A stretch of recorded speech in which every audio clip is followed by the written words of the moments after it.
I'm told by gun rights advocates that guns don't kill people, people kill people. Well, you could argue that the next set of stories might prove that, or you could also argue that perhaps having guns around is not the best of ideas for your health.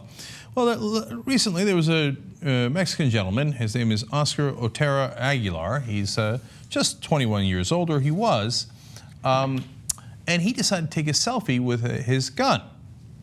Interesting. Now he's taken a lot of shots before of him with alcohol, him with fast cars, and in this case he was going to take it with his gun. All right, interesting. Well, Oscar died after the gun he was taking a selfie with killed him last weekend. Okay, so that didn't work out well. He was, of course, intending to put that selfie on Facebook.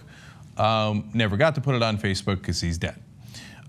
It turns out guns are no laughing matter, and sometimes they go off and kill you. Okay, well, you say, look, that's not fair. That's a story of a Mexican guy. I mean, Americans who are well versed in the Second Amendment would never do anything like that. All right, great.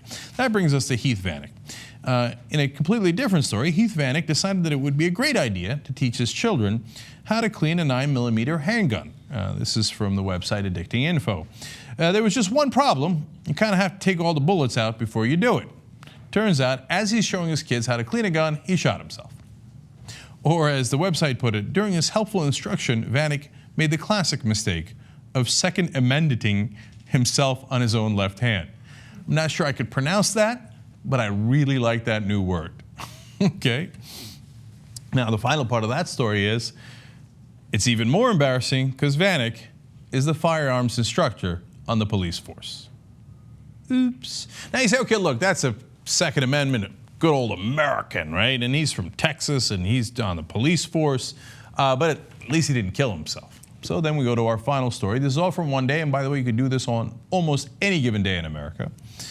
An Illinois man died over the weekend after he shot himself while trying to prove to his friends that his shotgun was empty by pointing it at his head and pulling the trigger. Turns out, of course, it was not empty. He's dead. Yes, people kill people. Sometimes they kill themselves. But oftentimes they use a gun.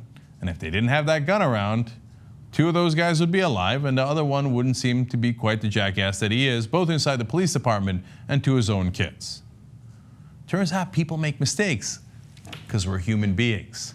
But when you make a mistake with a gun, it's oftentimes your last mistake.